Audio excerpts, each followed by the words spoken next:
ಹಿಮಾಲಯ ಕಿರೀಟಿನಿ ಬ್ರಹ್ಮರಾಜರ್ಷಿರತ್ನಾಢ್ಯಾಂ ವಂದೇ ಭಾರತ ಮಾತರಂ.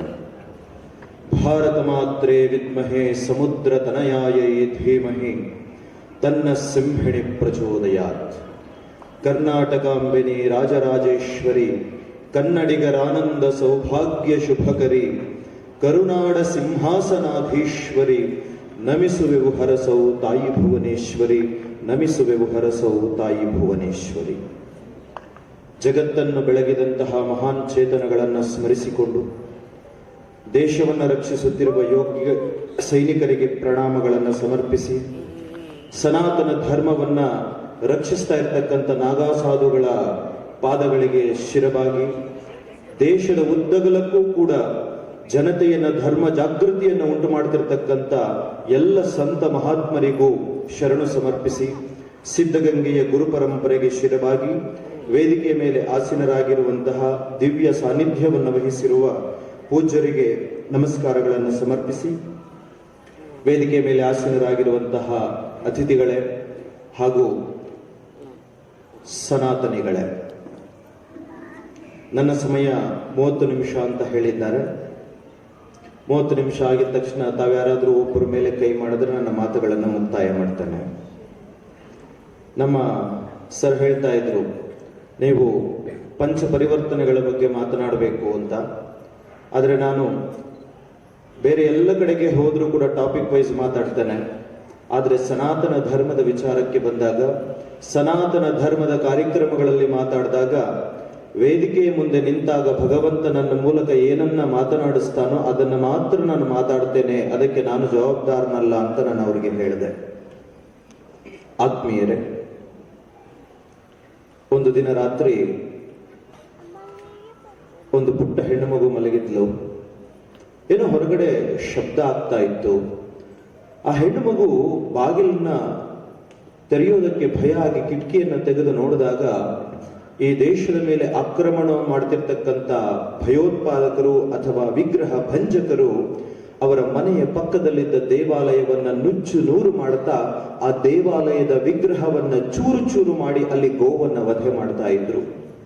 ಆಕೆ ಓಡಿ ಹೋಗಿ ತನ್ನ ತಂದೆಯನ್ನ ಎಚ್ಚರಿಸಿ, ಅಪ್ಪ, ಯಾರೋ ನಮ್ಮ ದೇವಸ್ಥಾನವನ್ನ ಹೊಡಿತಾ ಇದ್ದಾರೆ, ನಮ್ಮ ದೇವರನ್ನ ಕಿತ್ತಾಚೆ ಬಿಸಾಕ್ತಾ ಇದ್ದಾರೆ, ನಮಗೆ ತಾಯಿ ಸ್ವರೂಪಿಯಾಗಿರೋ ಗೋವನ್ನ ಕಡಿತಿದ್ದಾರೆ ಅಪ್ಪ ಅಂತ ಹೇಳಿದಾಗ, ಆ ತಂದೆ ಮಗುವಿನ ಕಣ್ಣನ್ನ ಮುಚ್ಚಿ ಕಿಟಕಿಯನ್ನ ಕ್ಲೋಸ್ ಮಾಡಿ, ಮಗು ಜೋರಾಗಿ ಕಿರ್ಚಬೇಡ, ಇದು ನಾವು ಅವರ ಆಳ್ವಿಕೆಯಲ್ಲಿದ್ದೇವೆ, ನಾವು ಮಾತನಾಡಿದ್ರೆ ನಮ್ಮನ್ನ ಕತ್ತರಿಸಿ ಬಿಸಾಕ್ತಾರೆ ಅಂತ.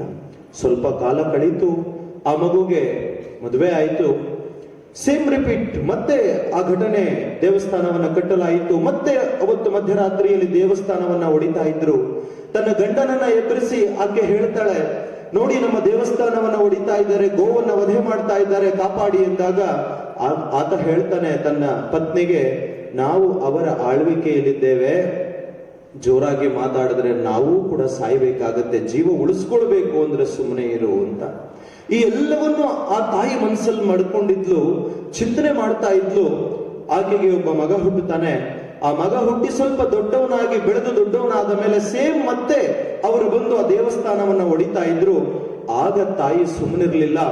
ಕಿಟಕಿಯನ್ನೆಲ್ಲ ಬಾಗಿಲನ್ನ ಓಪನ್ ಮಾಡಿ ಮಗುಗೆ ಆ ದೇವಸ್ಥಾನವನ್ನ ಹೊಡಿತಾ ಇರ್ತಕ್ಕಂಥವ್ರನ್ನ ತೋರಿಸಿ, ಮಗು ಚೆನ್ನಾಗಿ ನೆನಪಿಟ್ಕೋ, ದೇಶ ಮತ್ತು ಧರ್ಮ ರಕ್ಷಣೆಗಾಗಿ ಅರ್ಪಿಸಲ್ಪಡುವ ಪ್ರಾಣಗಳೂ ಸಹ ಶ್ರೇಷ್ಠವೇ. ದೇಶ ಹಾಗೂ ಧರ್ಮ ರಕ್ಷಣೆಗಾಗಿ ಅರ್ಪಿಸಲ್ಪಡುವ ಪ್ರಾಣಗಳು ಸಹ ಶ್ರೇಷ್ಠವೇ ಆಗಿರುತ್ತೆ. ಧರ್ಮವನ್ನ ತಾಯಿಯ ಹಾಗೆ ಭಾವಿಸಿ ಯಾರು ಧರ್ಮವನ್ನ ರಕ್ಷಿಸ್ತಾರೋ ಅಂಥವರನ್ನ ಆ ಧರ್ಮವೇ ತಾಯಿಯಾಗಿ, ತಾಯಿ ಮಗುವಿನ ರಕ್ಷಣೆಯನ್ನ ಮಾಡುವ ಹಾಗೆ ಆ ಧರ್ಮವೇ ನಿನ್ನನ್ನು ರಕ್ಷಿಸುತ್ತೆ. ಹೋಗಿ ಅವರ ಶಿರಗಳನ್ನ ತುಂಡು ತುಂಡು ಮಾಡಿ ದೇವರನ್ನ, ದೇವಸ್ಥಾನಗಳನ್ನ ಕಾಪಾಡು ಅಂತ ಹೇಳಿ ಬೆನ್ನು ತಟ್ಟಿ ಕಳಿಸ್ತಾಳೆ ಆ ಮಹಾ ತಾಯಿಯೇ ಜೀಜಾಬಾಯಿ. ಆ ಮಹಾನ್ ಧರ್ಮ ರಕ್ಷಕನೇ ಛತ್ರಪತಿ ಶಿವಾಜಿ ಮಹಾರಾಜ್. ಅಂಥ ತಾಯಂದಿರು ನಮಗೆ ಇವತ್ತಿನ ಅವಶ್ಯಕತೆ ಇದೆ. ಈ 50 ವರ್ಷಗಳ ಕಾಲದಲ್ಲಿ ನಾವು ಯಾವ ರೀತಿಯಲ್ಲಿ ಅರೆದು ಕುಡಿಸಿದಂತಹ, ಬ್ರಿಟಿಷರು ಅರೆದು ಕುಡಿಸಿರ್ತಕ್ಕಂಥ ಆ ವಿದ್ಯಾಭ್ಯಾಸದಲ್ಲಿ ಮುಳುಗಿ ತೇಲಿ ನಮ್ಮ ಧರ್ಮವನ್ನ ನಾವು ಮರೆತಿದ್ದೇವೆ ಎಂದರೆ, ಯಾವ ರೀತಿಯಾಗಿ ನಮ್ಮ ಧರ್ಮದ ಬಗ್ಗೆ ಜಾಗೃತಿಯನ್ನು ಕಳ್ಕೊಂಡಿದ್ದೇವೆ ಅಂದರೆ, ಈ ಈ ಸಭೆಯಲ್ಲಿ ಕುಳಿತಿರ್ತಕ್ಕಂಥವರ ವಯಸ್ಸನ್ನು ನೋಡಿದರೆ ಆಗುತ್ತೆ. ಈ ವಯಸ್ಸವರು ಇಲ್ಲಿ ಕುಳಿತಿದ್ದಾರೆ, ಅವರ ಮಕ್ಕಳು ಎಲ್ಲೆಲ್ಲಿದ್ದಾರೆ, ಏನೇನ್ ಮಾಡ್ತಾ ಇದ್ದಾರೆ ಅಂದ್ರೆ ಅವರದು ಖಂಡಿತವಾಗಿಯೂ ತಪ್ಪಲ್ಲ. ನಮಗೆ ಅರೆದು ಕುಡಿಸಿದಂತಹ ಮೆಕಾಲೆ ಶಿಕ್ಷಣದ ಪ್ರಭಾವ ಅಷ್ಟೇ ಅಲ್ಲ, ಶಾಲೆಗಳಲ್ಲೂ ಧರ್ಮ ಜಾಗೃತಿ, ಧರ್ಮ ಶಿಕ್ಷಣದ ಕೊರತೆ, ಶಾಲಾ ಕಾಲೇಜುಗಳಲ್ಲೂ ಧರ್ಮ ಶಿಕ್ಷಣದ ಕೊರತೆ, ಅದರ ಪ್ರತಿಫಲವಾಗಿ ಇವತ್ತು ನಾವು ಈ ಸ್ಥಿತಿಗೆ ತಲುಪಿದ್ದೇವೆ. ನಾನು ಬರಬೇಕಾದ್ರೆ ಯಾರೋ ಒಬ್ಬರು ತಾಯಿ ಭಜನೆ ಮಾಡಬೇಕಾದ್ರೆ ಕೊನೆಯಲ್ಲಿ ಜಯಘೋಷಗಳನ್ನು ಕೂಗಿಸ್ತಾ ಇದ್ರು. ಹರ ನಮಃ ಪಾರ್ವತಿ ಪತಯೇ, ಹರ ಹರ ಮಹಾದೇವ, ಜೈ ಶ್ರೀರಾಮ್, ವಂದೇ ಮಾತರಂ, ಭಾರತ್ ಮಾತಾ ಕಿ ಜೈ ಅಂತ ಜಯಘೋಷಗಳನ್ನ ಕೂಗಿಸ್ಬೇಕಾದ್ರೆ ಸ್ವಲ್ಪ ಜನ ಕೈಯನ್ನ ಅರ್ಧಕ್ಕೆ ಎತ್ತಿದ್ರು, ಇನ್ನೂ ಸ್ವಲ್ಪ ಜನ ಮೇಲಕ್ಕೆ ಎತ್ತಿ ಉತ್ಸಾಹದಿಂದ ಹೇಳ್ತಾ ಇದ್ರು, ಇನ್ನೂ ಸ್ವಲ್ಪ ಜನ ನಾಚಿಕೆಯಿಂದ ತಲೆ ತಗ್ಗಿಸ್ಕೊಂಡು ಕುಳಿತಿದ್ರು. ಇನ್ನೂ ಕೆಲವರು ಹೇಳಬೇಕು ಅಂದ್ರೆ ಜೀವ ಶವಗಳಂತೆ ನಗುತ್ತಾ ಕೂತಿದ್ರು. ಚೆನ್ನಾಗಿ ನೆನಪಿಟ್ಕೊಳ್ಳಿ, ಈ 4 ಜಯಘೋಷಗಳು ಚೆನ್ನಾಗಿ ನೆನಪಿಟ್ಕೊಳ್ಳಿ, ಹೇಳ್ತಾ ಇದ್ದೇನೆ. ಈ 4 ಜಯಘೋಷಗಳು ಏನಿವೆಯಲ್ಲ, ಇವು ಬರಿಯ ಜಯಘೋಷಗಳಲ್ಲ. ನಮ್ಮ ದೇಶ ಮತ್ತು ಧರ್ಮವನ್ನ ರಕ್ಷಿಸುವುದಕ್ಕೋಸ್ಕರ ಎಷ್ಟು ಕೋಟಿ ಜನ ಪ್ರಾಣಗಳನ್ನ ಕಳ್ಕೊಂಡಿದ್ದಾರಲ್ಲ, ಅವರಿಗೆ ಸ್ಫೂರ್ತಿಯನ್ನ ತುಂಬಿದಂತಹ ರಣಮಂತ್ರಗಳು, ಜಯಘೋಷಗಳು ಈ 4 ಜಯಘೋಷಗಳು ಅನ್ನೋದನ್ನ ನಾವು ಯಾವತ್ತಿಗೂ ಮರೆಯಬಾರದು. ಆತ್ಮೀಯರೇ, ಈ ಜಯಘೋಷಗಳನ್ನ ನಾವು ಘೋಷಣೆ ಮಾಡತಕ್ಕಂತ ಸಂದರ್ಭ ಯಾವತ್ತಾದ್ರೂ ಬಂದ್ರೆ ಗೌರವದಿಂದ, ಪ್ರೀತಿಯಿಂದ, ಅಭಿಮಾನದಿಂದ, ಉತ್ಸಾಹದಿಂದ ನಾವು ಆ ಘೋಷಣೆಗಳನ್ನ ಕೂಗಬೇಕಾಗತ್ತೆ. ನಾಚಿಕೆಯಿಂದ ಸ್ವಲ್ಪ ಸ್ವಲ್ಪ ವಾಯ್ಸಲ್ಲಿ ಕೂಗೋದಲ್ಲ. ಯಾಕೆ ಗೊತ್ತಾ, ನನಗೆ ಒಬ್ಬರು ಹಿರಿಯರು ಹೇಳ್ತಾ ಇದ್ರು, ನಮ್ಮ ಗುರುಗಳು, ಆ ಜಯಘೋಷಗಳ ಮಹತ್ವವನ್ನ, ಈ ಧರ್ಮವನ್ನ ರಕ್ಷಣೆ ಮಾಡುವ ಸಲುವಾಗಿ ಇವತ್ತಿಗೆ 1000 ವರ್ಷಗಳ ಹಿಂದೆ ಗಜನಿಯನ್ನು ಒಬ್ಬ ಸೋಮನಾಥ ಮಂದಿರವನ್ನ ಕೆಡವಬೇಕಾದಾಗ ಸನಾತನಿಗಳಿಗೂ ಹಿಂದೂಗಳಿಗೂ ಅವನಿಗೂ 3 ದಿನ ಯುದ್ಧ ನಡೆಯುತ್ತೆ. ಆ 3 ದಿನ ಯುದ್ಧದಲ್ಲಿ ಆ ಸೋಮನಾಥನಿಗೋಸ್ಕರ ಪ್ರಾಣಗಳನ್ನ ಕಳ್ಕೊಂಡ್ರಲ್ಲ 50,000 ಜನ ಹಿಂದೂಗಳು. ಆ 50,000 ಜನ ಹಿಂದೂಗಳು ಸೋಮನಾಥನನ್ನ, ಆ ದೇವಾಲಯವನ್ನ ಕಾಪಾಡೋ ಕೊನೆ ಕ್ಷಣದವರೆಗೆ ಅವರಿಗೆ ಸ್ಫೂರ್ತಿಯನ್ನ ತುಂಬಿದ್ದು ಇದೇ ಜಯಘೋಷ, ಹರ ನಮಃ ಪಾರ್ವತಿ ಪತಯೇ, ಹರ ಹರ ಮಹಾದೇವ ಅನ್ನೋ ಇದೇ ಘೋಷಣೆ. ಅಷ್ಟೇ ಅಲ್ಲ, 1368ರಲ್ಲಿ ಈಗೇನು ಕುಂಭಮೇಳ ನಡೀತಾ ಇದೆಯಲ್ಲ, ಇದೇ ಕುಂಭಮೇಳವನ್ನ ಮುಗಿಸಿ ರಾತ್ರಿ ಲಕ್ಷಾಂತರ ಜನ ಸಾಧುಗಳ ಮಲಗಿದ್ರು. ತೈಮೂರನ್ನ ಒಬ್ಬ ಮತಾಂಧ ಆ ನಾಗಾ ಸಾಧುಗಳ ಮೇಲೆ ನುಗ್ಗಿ ಲಕ್ಷಾಂತರ ಜನ ನಾಗಾ ಸಾಧುಗಳನ್ನ ತಲೆಯನ್ನ ಕತ್ತರಿಸಿ ಅವರ ದೇಹಗಳನ್ನ, ರುಂಡ ಮುಂಡಗಳನ್ನ ಬೇರ್ಪಡಿಸಿ ನದಿಗೆ ಎಸೆದರಲ್ಲ.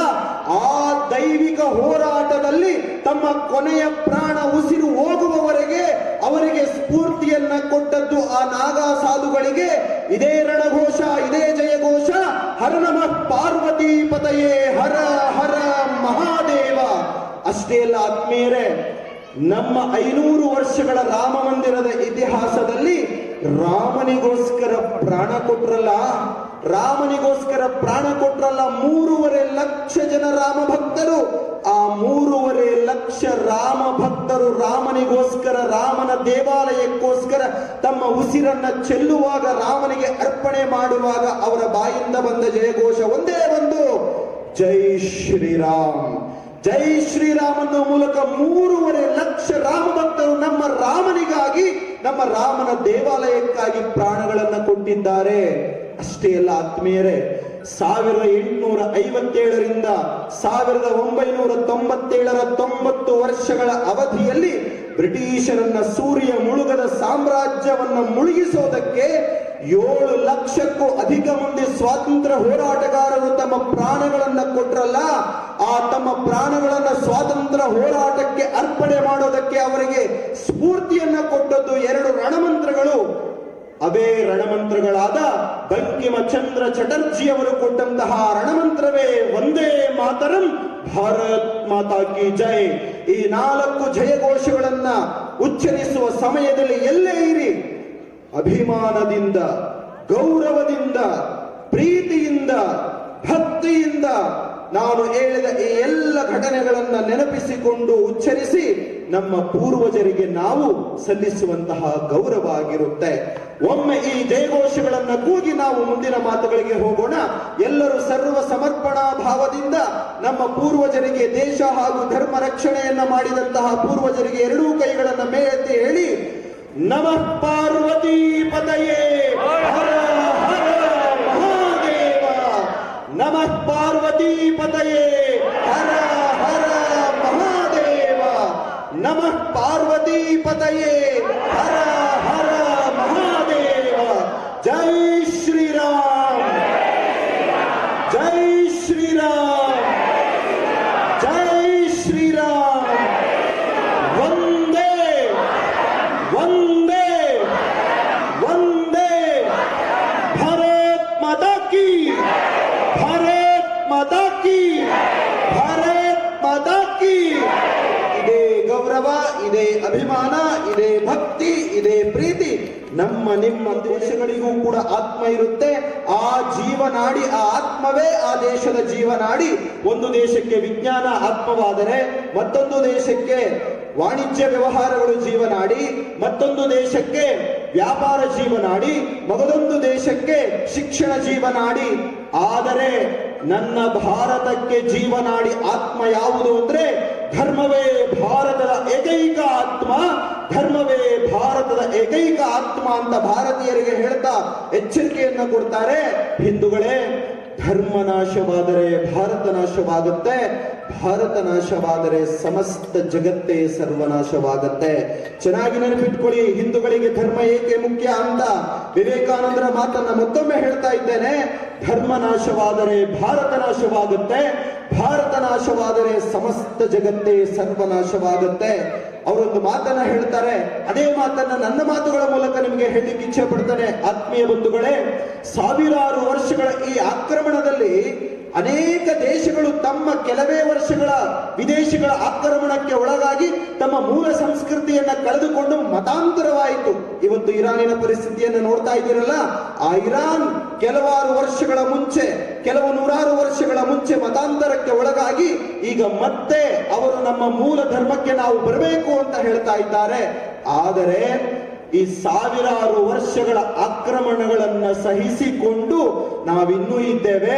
ನಮ್ಮ ವಿಶ್ವನಾಥ ಇನ್ನೂ ಇದ್ದಾನೆ, ನಮ್ಮ ರಾಮ ಇನ್ನೂ ಇದ್ದಾನೆ, ನಮ್ಮ ಕೃಷ್ಣ ಇನ್ನೂ ಇದ್ದಾನೆ ಎಂದರೆ ಯಾವುದೋ ಒಂದು ಕಾರಣದ ಶಕ್ತಿ ನಮ್ಮ ಭಾರತವನ್ನ ಕಾಪಾಡ್ತಾ ಇದೆ ಆಕ್ರಮಣಗಳಿಂದ ಅಂತ ನಿಮಗೆ ಅನಿಸೋದಿಲ್ವಾ? ಖಂಡಿತವಾಗಿ ಹೇಳ್ತಾನೆ, ಆ ಕಾಲನಾದ ಆ ಮೃತ್ಯುಂಜಯ, ಆ ಶ್ರೀಕೃಷ್ಣ ಪರಮಾತ್ಮ, ಅದೇ ಶ್ರೀರಾಮ, ಅದೇ ದುರ್ಗೆ ಎಷ್ಟೇ ಆಕ್ರಮಣಗಳಿಗೆ ಒಳಗಾದರೂ ಕೂಡ ಎಲ್ಲರ ಬೆನ್ನೆಲುವಾಗಿ ನಿಂತು ದೈವಂ ಮಾನುಷ ರೂಪೇಣ ಅನ್ನೋ ಮೂಲಕ ಎಲ್ಲರ ಮೂಲಕ ನಮ್ಮ ದೇಶವನ್ನ ಕಾಪಾಡ್ತಾ ಇದೆ ಆ ದೈವಿ ಶಕ್ತಿ. ಯಾಕೆ ಗೊತ್ತಾ? ಮುಂದಿನ ದಿನಗಳಲ್ಲಿ ಭಾರತ ಜಗತ್ತಿಗೆ ಅಪೂರ್ವವಾದಂತ ಒಂದು ಕೊಡುಗೆಯನ್ನ ಕೊಡ್ಲಿಕ್ಕಿದೆ.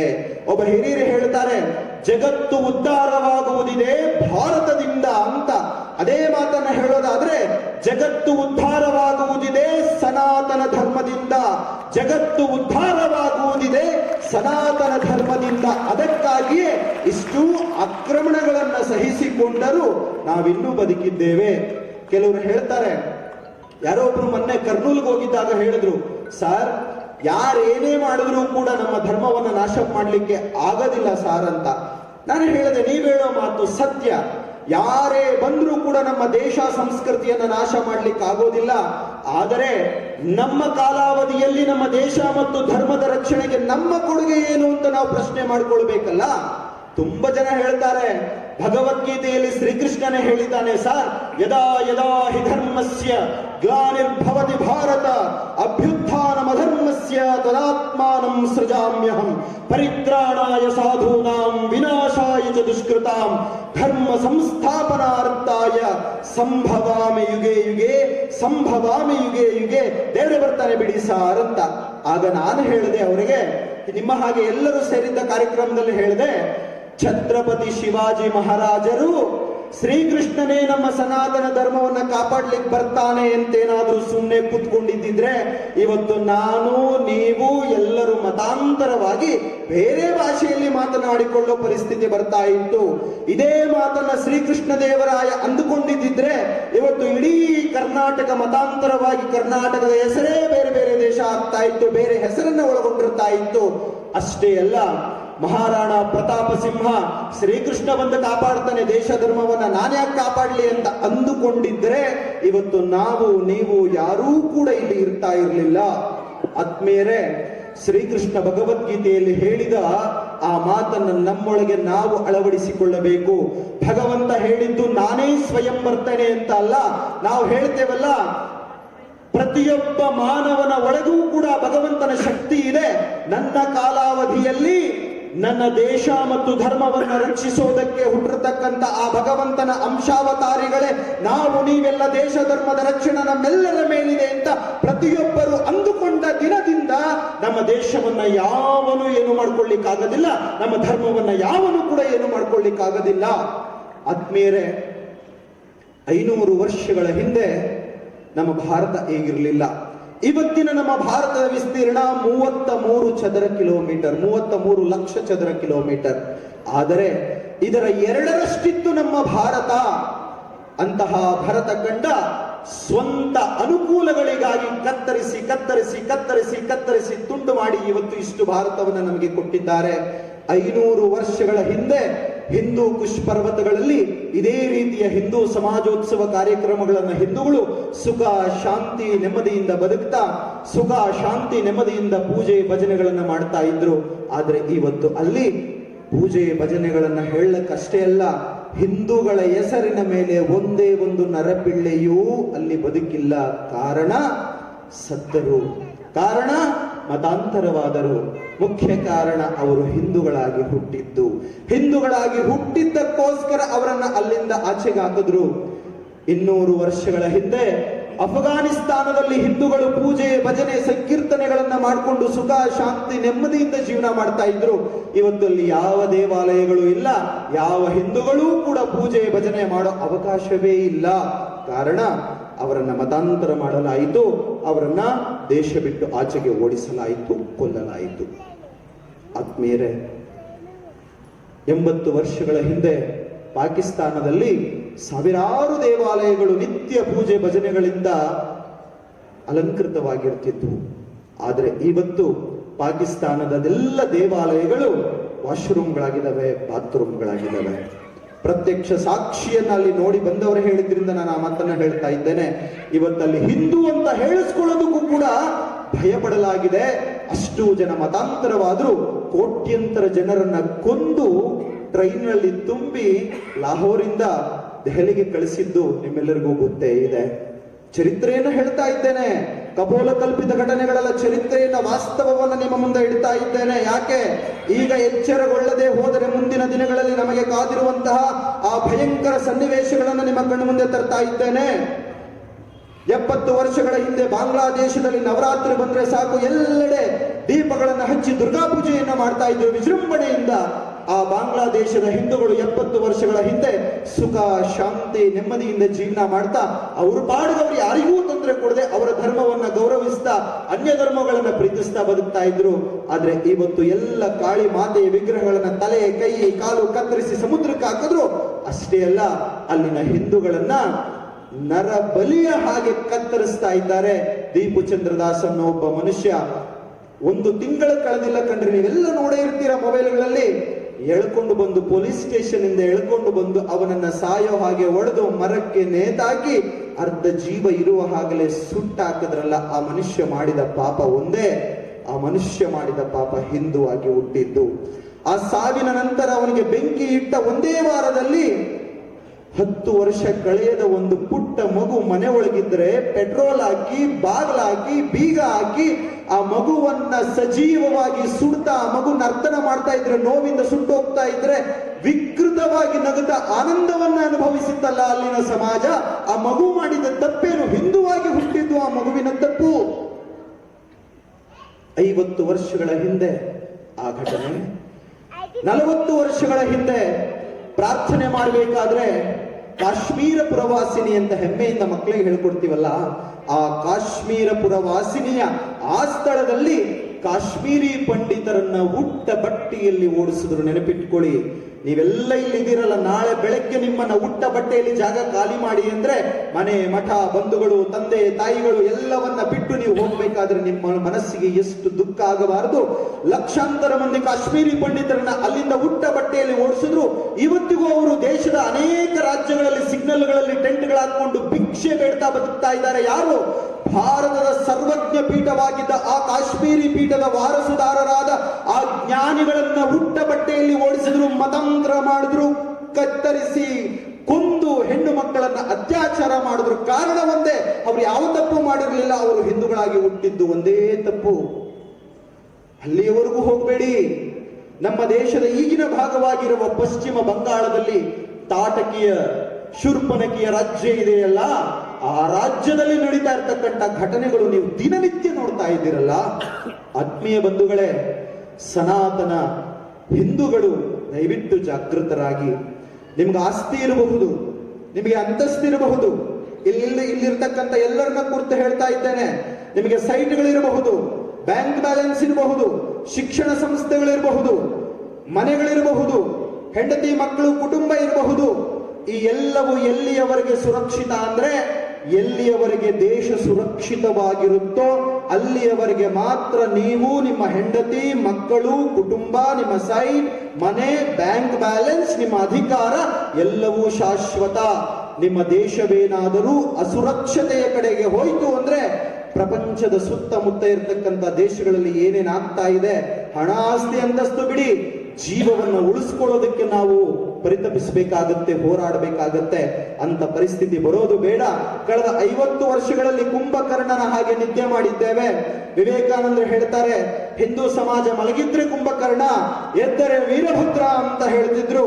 ಮತ್ತೊಮ್ಮೆ ಹೇಳ್ತಾನೆ, ಹಿಂದೂ ಸಮಾಜ ಮಲಗಿದ್ರೆ ಮಾತ್ರ ಕುಂಭಕರ್ಣ, ಎದ್ದರೆ ವೀರಭದ್ರ. ಅಂತಹ ವೀರಭದ್ರನಾಗಬೇಕು. ಯಾಕೆ ಗೊತ್ತಾ?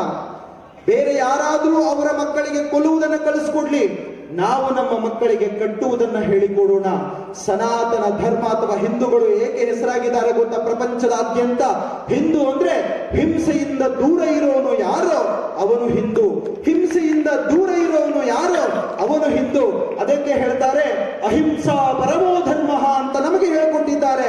ಅದ್ರ ಜೊತೆಗೆ ನಾನು ಎಲ್ಲ ಕಡೆ ಹೇಳ್ತೇನೆ, ಆ ಅಹಿಂಸಾ ಪರಮೋ ಧರ್ಮ ಅನ್ನೋದ್ರ ಜೊತೆಗೆ ಧರ್ಮ ಹಿಂಸಾ ತಥೈವಚ ಅನ್ನೋದನ್ನ ಹೇಳ್ಕೊಟ್ಟಿದ್ರೆ ಇವತ್ತು ನಮಗೆ ಈ ಪರಿಸ್ಥಿತಿ ಬರ್ತಾ ಇರಲಿಲ್ಲ.